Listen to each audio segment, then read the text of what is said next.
Hi, എല്ലാവർക്കും പുതിയൊരു വീഡിയോയിലേക്ക് സ്വാഗതം. ഇന്നത്തെ നമ്മുടെ വീഡിയോ മോട്ടോജിൻ്റെ ഈ ഒരു പുതിയ ഫോണിനെ കുറിച്ചാണ്. മോട്ടോ G82 എന്ന് പറയുന്ന ഈ ഒരു മോഡലിൻ്റെതാണ്.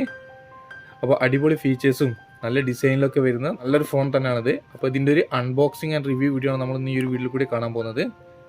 അപ്പോൾ എന്തായാലും നമുക്ക് ബോക്സ് ഓപ്പൺ ചെയ്ത് നോക്കാം.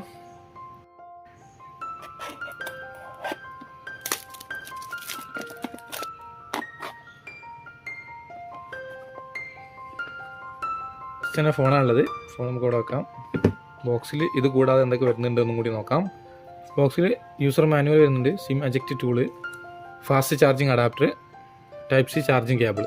അപ്പോൾ ഇത്രയാണ് ബോക്സിലുള്ളത്. പിന്നെ കൂടെ ഇയർഫോണൊന്നും വരുന്നില്ല. അപ്പോൾ ഇതാണ് നമ്മളെ ഫോണ്. അതിൻ്റെ മേലെ ഒരു സ്റ്റിക്കർ വരുന്നുണ്ട്. ഫോണിൻ്റെ ബാക്കിൽ അറ്റാച്ച് ചെയ്തിട്ട് തന്നെ ഒരു കവർ കൊടുത്തിട്ടുണ്ട്, ഒരു TP കേസ്. നോർമൽ കേസാണിത്. ഈ ഫോണിൻ്റെ ഒരു തിക്നെസ് വരുന്നത് 7.99 mm ആണ്. അതുപോലെ ഈ ഫോണിൻ്റെ ഭാരം വരുന്നത് 173 ഗ്രാം മാത്രമാണ്. ഒരു ഹാൻഡി ആയിട്ട് കൊണ്ട് നടക്കാൻ പറ്റിയ ഒരു ഫോണാണ്. അത്ര വെയിറ്റ് ഒന്നും ഫീൽ ചെയ്യുന്നില്ല, ചെറിയൊരു വെയിറ്റ് മാത്രം കാണാൻ സാധിക്കുന്നുള്ളൂ. എൻ്റെ കയ്യിൽ വരുന്ന ഈ ഒരു വേരിയൻറ്റ് 6GB റാമും 128GB ഇന്റർണൽ സ്റ്റോറേജ് ഉള്ള മോട്ടറേറ്റ് ഗ്രേ എന്ന് പറയുന്ന കളറാണ്. കൂടാതെ ഈ ഒരു ഫോൺ ഒരു കളറിലും കൂടെ അവൈലബിൾ ആണ്, വൈറ്റ് ലില്ലി എന്ന് പറയുന്ന കളറിലും. അപ്പോൾ നമ്മളെ കയ്യിലുള്ള ഒരു കളറും ഈ വൈറ്റ് ലില്ലി എന്ന് പറയുന്ന കളറും രണ്ടും തമ്മിൽ നോക്കുന്ന സമയത്ത് കുറച്ചും കൂടെ നല്ലൊരു കളറായിട്ട് തോന്നിയത് ഈ വൈറ്റ് ലില്ലി എന്ന് പറയുന്ന കളറാണ്. ഇനി ഫോണിന്റെ ബാക്ക് സൈഡ് നോക്കുകയാണെങ്കിൽ നിങ്ങൾക്കറിയാം, ഇതിന്റെ മുമ്പ് ഇറങ്ങിയിട്ടുള്ള മോട്ടോ G52ന്റെ അതേ ഒരു സിമിലർ ഡിസൈനിലാണ് ഇതിന്റെ ഒരു ബാക്ക് സൈഡ് വരുന്നത്. ഈ ക്യാമറ ഇരിക്കുന്ന ആ മൊഡ്യൂളും ആ ഒരു ഓവൽ ഷേപ്പ് ഒക്കെ തന്നെ സെയിം ആണ് വരുന്നത് മോട്ടോ G52ന്റെ. അതുപോലെ ബാക്ക് സൈഡ് വരുന്നത് ഒരു അക്രലിക്കിന്റെ ഒരു ഗ്ലാസ് ഫിനിഷിൽ പോലെ തോന്നിക്കുന്ന ഒരു പ്ലാസ്റ്റിക് ബോഡിയാണ്. ഫിംഗർ ഇങ്ങനെ ടച്ച് ചെയ്യുമ്പോൾ ചെറിയ രീതിയിലൊക്കെ പതിയുന്നുണ്ട്. അപ്പോൾ ഫസ്റ്റ് തന്നെ ഫോണിൻ്റെ ഒരു ഡിസ്പ്ലേ സൈസ് നോക്കുകയാണെങ്കിൽ 6.6 ഇഞ്ചിൻ്റെ ഒരു full HD plus POLED 120 Hz refresh rate വരുന്ന ഡിസ്പ്ലേ ആണിത്. ഡിസ്പ്ലേ നല്ല അത്യാവശ്യം ഒരു ക്വാളിറ്റി ഫീൽ ചെയ്യുന്നുണ്ട്. നല്ല ബ്രൈറ്റ് ആയിട്ടുള്ള ഡിസ്പ്ലേ ആണ്. 700 nits ആണ് ഇതിൻ്റെ ഡിസ്പ്ലേൻ്റെ ബ്രൈറ്റ് വരുന്നത്. അപ്പോൾ തന്നെ 120 Hzൻ്റെ റിഫ്രഷ് റേറ്റും വരുന്നത് നല്ലൊരു കാര്യം തന്നെയാണ് ഈ ഫോണിൽ. 86.4% ആണ് screen to body ratio. 402 ppi ആണ് ഡിസ്പ്ലേ ഡെൻസിറ്റി ഉള്ളത്. കൂടാതെ ഇതിൽ നമുക്ക് ഗൊറില്ല ഗ്ലാസ് 3ന്റെ പ്രൊട്ടക്ഷനും കിട്ടുന്നുണ്ട്. 10 ബിറ്റ് ആണ് ഈ ഡിസ്പ്ലേ വരുന്നത്. ഇതിൽ HDR സപ്പോർട്ട് ചെയ്യുന്നില്ല. പിന്നെ യൂട്യൂബിലെ വീഡിയോ ഒക്കെ നമുക്ക് 4K റെസൊല്യൂഷനിൽ കാണാൻ സാധിക്കില്ല, ഫുൾ HDയിൽ മാത്രമേ ഇതിൽ കാണാൻ സാധിക്കുന്നുള്ളൂ. ഫോണിൻ്റെ ടച്ച് പെർഫോമൻസ് ഒക്കെ സൂപ്പറാണ്, നല്ല സ്മൂത്ത് ആയിട്ട് തന്നെ വർക്ക് ആവുന്നുണ്ട്. അപ്പോൾ ടോട്ടലി ഈ ഡിസ്പ്ലേൻ്റെ പെർഫോമൻസ് നോക്കുമ്പോൾ അടിപൊളി ഡിസ്പ്ലേ തന്നെയാണ്. നമ്മൾ നല്ല സൈഡ് വ്യൂ കിട്ടുന്ന ഒരു ഡിസ്പ്ലേയും കൂടാണിത്. സൈഡിൽ നിന്നൊക്കെ വീഡിയോ കാണുന്ന സമയത്തൊക്കെ നല്ലൊരു ക്വാളിറ്റിയിൽ തന്നെ നമുക്ക് കാണാൻ സാധിക്കുന്നുണ്ട്. ഇപ്പോൾ ഈ ഡിസ്പ്ലേൻ്റെ സൈഡ് നോക്കുമ്പോൾ എനിക്ക് നല്ലതായിട്ട് ഇഷ്ടപ്പെട്ടു. ഇനി ഫോണിൻ്റെ ഓപ്പറേറ്റിംഗ് സിസ്റ്റം നോക്കുകയാണെങ്കിൽ ആൻഡ്രോയിഡിൻ്റെ സ്റ്റോക്ക് ആൻഡ്രോയിഡ് ആയ 12 ആണ് ഇതിൽ വരുന്നത്, ഏറ്റവും ലേറ്റസ്റ്റ് ആയിട്ടുള്ള. അതുപോലെ ഒരു വർഷത്തേക്കുള്ള ആൻഡ്രോയിഡ് അപ്ഡേഷൻ കിട്ടുമെന്നാണ് പറയുന്നത്. 12 ഉള്ളത് 13 നമുക്ക് അപ്ഡേഷൻ ചെയ്യാൻ പറ്റുന്നതെന്നാണ് കമ്പനി പറയുന്നത്. അതുപോലെ തന്നെ 3 വർഷത്തേക്കുള്ള സെക്യൂരിറ്റി അപ്ഡേഷനും ഇതിൽ കിട്ടുമെന്ന് പറയുന്നുണ്ട്. ഇനി ഇതിൽ വരുന്ന പ്രൊസസ്സർ നോക്കുകയാണെങ്കിൽ ക്വാൽകോമിൻ്റെ സ്നാപ്ഡ്രാഗൺ 695 5G എന്ന് പറയുന്ന ഒരു ഒക്ടാകോർ പ്രൊസസ്സറാണ് വരുന്നത്. അപ്പോൾ ഒരു ആവറേജ് ക്വാളിറ്റിയിലെ പ്രൊസസ്സറാണെന്ന് പറയാം, വലിയ ഹൈ പ്രൊസസ്സറൊന്നുമല്ല. ഒരു 15,000 മുതൽ 18,000 രൂപയുടെ ഉള്ളിൽ വരുന്ന ഫോണുകളിലൊക്കെ ഇപ്പോൾ കാണുന്ന ഒരു പ്രൊസസ്സറാണിത്. അപ്പോൾ ഈ ഒരു പ്രൈസ് റേഞ്ചിൽ ഈ ഒരു പ്രൊസസ്സർ കുറച്ച് കുറവായിട്ട് തന്നെ പറയാം. ഇനി ഈ ഫോൺ അവൈലബിൾ ആവുന്നത് 2 വേരിയൻറ്റിലാണ്, 6GB റാമും 128GB ഇന്റർണൽ സ്റ്റോറേജും, അതുപോലെ തന്നെ 8GB റാമും 128GB ഇന്റർണൽ സ്റ്റോറേജും എന്നിങ്ങനെയാണ്. ഇതിൽ ഗെയിമൊക്കെ കളിക്കുന്ന സമയത്ത് അത്ര ഭയങ്കര ഹൈ ഗെയിംസ് ഒന്നും നമുക്ക് കളിക്കാൻ സാധിക്കുന്നില്ല. ഹൈ ഗെയിംസ് ഒക്കെ കളിക്കുന്ന സമയത്ത് ചെറിയ രീതിയിലുള്ള ലാഗൊക്കെ കാണാൻ സാധിച്ചു. പിന്നെ ഇതിൽ വരുന്ന നല്ലൊരു കാര്യം എന്ന് പറയുന്നത് 13ഓളം 5G ബാൻഡുകൾ ഇതിൽ സപ്പോർട്ടാണ്. ഈ ഫോണിന്റെ ക്യാമറ സൈഡ് നോക്കുകയാണെങ്കിൽ നമ്മൾ നേരത്തെ പറഞ്ഞതുപോലെ തന്നെ 3 ക്യാമറകളാണ് ഇതിൽ കൊടുത്തിട്ടുള്ളത്. അതിൽ main camera 50 മെഗാപിക്സലിന്റെ f1.8 aperture value വരുന്ന ഒരു ഒപ്റ്റിക്കൽ ഇമേജ് സബ്ലേസേഷൻ കൂടെ ഉള്ള ഒരു ക്യാമറ ആണിത്. അപ്പോൾ ഒരു ഒപ്റ്റിക്കൽ ഇമേജ് സബ്ലേഷൻ എന്ന് പറയുന്നത് ഈ ഒരു പ്രൈസിൽ നല്ലൊരു കാര്യം തന്നെയാണ്. പിന്നെ അടുത്തൊരു ക്യാമറ നോക്കുകയാണെങ്കിൽ 8 മെഗാപിക്സലിന്റെ f2.2 അപ്പേച്ചർ വാല്യൂ വരുന്ന ഒരു അൾട്രാ വൈഡ് ക്യാമറ ആണ്. ഇതിൽ തന്നെയാണ് നമുക്ക് ഡെപ്ത് സെൻസറും കിട്ടുന്നത്. ഇനി അടുത്തൊരു ക്യാമറ വരുന്നത് 2 മെഗാപിക്സലാണ്, f2.4 അപ്പേച്ചർ വാല്യൂ വരുന്ന മാക്രോ ക്യാമറ ആണ്. അപ്പോൾ ഇങ്ങനെയാണ് ക്യാമറകൾ ഇതിൽ കൊടുത്തിട്ടുള്ളത്. ഇതിൽ നമുക്ക് മാക്സിമം എടുക്കാൻ പറ്റുന്ന വീഡിയോ റെസൊല്യൂഷൻ എന്ന് പറയുന്നത് ഫുൾ HDയിൽ 30 and 60 ഫ്രെയിം പെർ സെക്കൻഡിലാണ്. അപ്പോൾ ഇതിൽ നമുക്കൊരു 4K റെസൊല്യൂഷൻ ഒന്നും കിട്ടുന്നില്ല.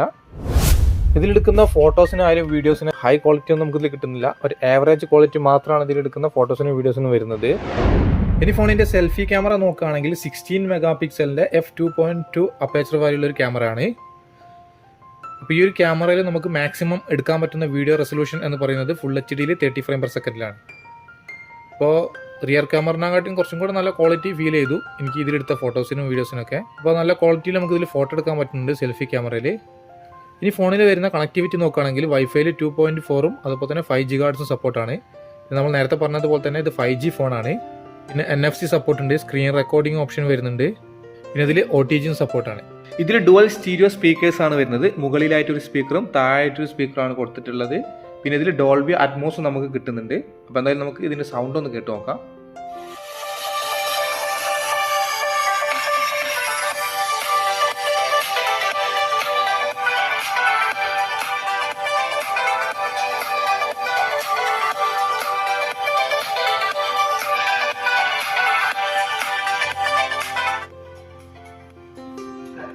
അപ്പോൾ ഇതിൽ സൗണ്ട് കേട്ട സമയത്ത് നല്ല സൂപ്പർ സൗണ്ടാണ് നമുക്ക് കിട്ടിയത്. അതുപോലെ തന്നെ സ്റ്റീരിയോ സ്പീക്കേഴ്സ് വരുന്നത് കൊണ്ടായിരിക്കാം ഇത്രയും ലൗഡ് സൗണ്ടും ഇത്രയും ക്ലിയർ ആയിട്ടുള്ള സൗണ്ട് നമുക്ക് കിട്ടിയത്.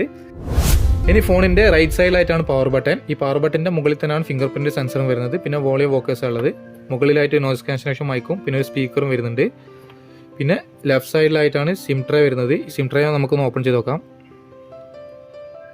ഒരേ സമയത്ത് 2 നാനോ സിം കാർഡ് അല്ലെങ്കിൽ ഒരു നാനോ സിമ്മും ഒരു 1 TB വരെ സപ്പോർട്ട് ചെയ്യുന്ന ഒരു മൈക്രോ SD കാർഡ് ഇട്ടിട്ട് യൂസ് ചെയ്യാൻ പറ്റുന്ന ഒരു സിം ട്രേ ആണ് ഇതിൽ വരുന്നത്. ഇനി ഫോണിൻ്റെ താഴെ ഭാഗത്ത് 3.5 mm ഹെഡ്ഫോൺ ജാക്ക്, അതുപോലെ തന്നെ mic, Type-C charging port, stereo speaker. ഇനി ഫോണിൽ വരുന്നത് ഫിംഗർ പ്രിൻറ്റ് സെൻസറും ഫേസ് ലോക്കുമാണ്. നേരത്തെ നമ്മൾ പറഞ്ഞതുപോലെ തന്നെ സൈഡ് മൗണ്ട് ഫിംഗർ പ്രിൻറ്റ് സെൻസറാണ് വരുന്നത്. നമുക്കൊന്ന് ഫിംഗർ ഒന്ന് ടെസ്റ്റ് ചെയ്ത് നോക്കാം എത്രമാത്രം സ്പീഡ് ഉണ്ടെന്ന്.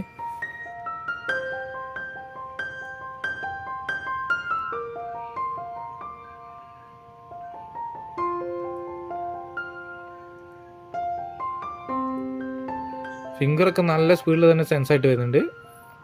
ഇത് ഒരു ഡിലേ ഒന്നും കാണുന്നില്ല, നല്ല ഫാസ്റ്റ് ആയിട്ട് തന്നെ ഫിംഗർ സെൻസ് ആയിട്ട് വരുന്നുണ്ട്. ഇനി ഫോണിൽ വരുന്നത് 5000 mAh ഒരു ബാറ്ററി കപ്പാസിറ്റിയാണ്. ഈ ഒരു ബാറ്ററി ചാർജ് ചെയ്യാൻ വേണ്ടിയിട്ട് 33 വാട്ടിൻ്റെ ഒരു ഫാസ്റ്റ് ചാർജറും ബോക്സിൻ്റെ കൂടെ കൊടുക്കുന്നുണ്ട്. അപ്പോൾ ബാറ്ററി ആൻഡ് ചാർജിങ് സൈഡൊക്കെ നല്ല പെർഫെക്റ്റ് ആണ്. ഈ ഒരു 5000 mAh ബാറ്ററി ചെയ്യാൻ വേണ്ടിയിട്ട് ഒരു 33 വാട്ടിൻ്റെ ചാർജർ എന്ന് പറയുന്നത് നല്ല ഫാസ്റ്റ് ചാർജറാണ്, പെട്ടെന്ന് തന്നെ ചാർജ് ആവും. ഇനി ഫോണിൻ്റെ പ്രൈസ് നോക്കുകയാണെങ്കിൽ UAE വരുന്നത് 6GB and 128GB 1099 dirhams ആണ്. ഇന്ത്യയിൽ ഇതിന് വരുന്നത് 6GB and 128GB 19,999 രൂപയാണ്. അതുപോലെ 8GB and 128GB ഇന്ത്യയിൽ വരുന്നത് 22,999 രൂപയാണ്. അപ്പോൾ ഇതാണ് പ്രൈസിങ് വരുന്നത് ഈ ഫോണിൻ്റെ. അപ്പോൾ ഈ ഒരു പ്രൈസ് ഈ ഫോണിന് കുറച്ച് കൂടുതൽ ആണ് എന്നാണ് എനിക്ക് തോന്നുന്നത്. കാരണം ഇതിൽ വരുന്ന പ്രൊസസ്സറൊക്കെ നോക്കുമ്പോൾ തന്നെ നമുക്ക് നേരത്തെ പറഞ്ഞതുപോലെ തന്നെ ഒരു ആവറേജ് ക്വാളിറ്റി കിട്ടുന്നുള്ളൂ. ക്യാമറയിൽ നമുക്ക് അത്ര ഒരു ക്വാളിറ്റി ഒന്നും കാണാൻ സാധിച്ചില്ല. പിന്നെ ഉള്ളത് ഇതിൻ്റെ ഡിസ്പ്ലേ ക്വാളിറ്റിയാണ്. ഡിസ്പ്ലേൻ്റെ സൈഡ് നല്ല പെർഫെക്റ്റ് ആണ്, അടിപൊളി ക്വാളിറ്റി നമുക്ക് കിട്ടുന്നുണ്ട്. അതുപോലെ തന്നെ സൗണ്ട് ക്വാളിറ്റി നല്ല തന്നെ കിട്ടുന്നത്. പിന്നെ ഇതിൻ്റെ ഡിസൈൻ കുറച്ചും കൂടി നന്നാക്കായിരുന്നു എന്നുള്ളൊരു തോന്നലുണ്ടായിരുന്നു. കാരണം ഇത് നമുക്ക് മുമ്പ് വന്നിട്ടുള്ള ഒരു ഡിസൈനൊക്കെ തന്നെയാണ് ഈ ഒരു മോട്ടോ ജിയിൽ നമുക്ക് കിട്ടിയിട്ടുള്ളത്. ടോട്ടലി ഈ ഫോണിൻ്റെ ഒരു പെർഫോമൻസ് നോക്കുന്ന സമയത്ത് ആവറേജ് ക്വാളിറ്റി, ഒരു സാധാരണക്കാർക്ക് യൂസ് ചെയ്യാൻ പറ്റുന്ന ഒരു ഫോണാണെന്ന് തന്നെ പറയാം. ഒരു ഹെവി യൂസിനൊന്നും നമ്മൾ നേരത്തെ പറഞ്ഞതുപോലെ തന്നെ ഗെയിം കളിക്കാനോ ഫോട്ടോഗ്രാഫിക്കോ ഒന്നും വേണ്ടിയിട്ടുള്ള ഒരു ഫോണല്ല. അപ്പോൾ ഇത്രയാണ് നമ്മളെ മോട്ടോ G82 എന്ന് പറയുന്ന മോഡലിൻ്റെ അൺബോക്സിങ് ആൻഡ് റിവ്യൂ വീഡിയോ ഇഷ്ടപ്പെട്ടിട്ടുണ്ടെങ്കിൽ ലൈക്ക് ചെയ്യുക, അതുപോലെ തന്നെ ഷെയർ ചെയ്യുക. എന്തെങ്കിലും നിങ്ങൾക്ക് ഈ ഒരു ഫോണിനെ കുറിച്ച് കൂടുതൽ അറിയണം എന്നുണ്ടെങ്കിൽ കമൻ്റായിട്ട് ചോദിക്കാവുന്നതാണ്. അപ്പോൾ ഇതുവരെ നിങ്ങൾ എൻ്റെ ചാനൽ സബ്സ്ക്രൈബ് ചെയ്തില്ലെങ്കിൽ എത്രയും പെട്ടെന്ന് സബ്സ്ക്രൈബ് ചെയ്ത് സപ്പോർട്ട് ചെയ്യുക. ഒരുപാട് ടെക് വീഡിയോസും കുറച്ച് ഫിഷിംഗ് വീഡിയോസൊക്കെയാണ് നമ്മൾ ഈ ഒരു ചാനലിൽ കൂടി ചെയ്യുന്നത്. അതൊക്കെ നിങ്ങൾക്ക് കിട്ടുന്ന നോട്ടിഫിക്കേഷനുകളിലും കൂടെ ഒന്ന് ഓണാക്കി വെക്കുക. അപ്പോൾ പുതിയൊരു വീഡിയോ ആയിട്ട് കാണുന്നത് വരെ ബൈ.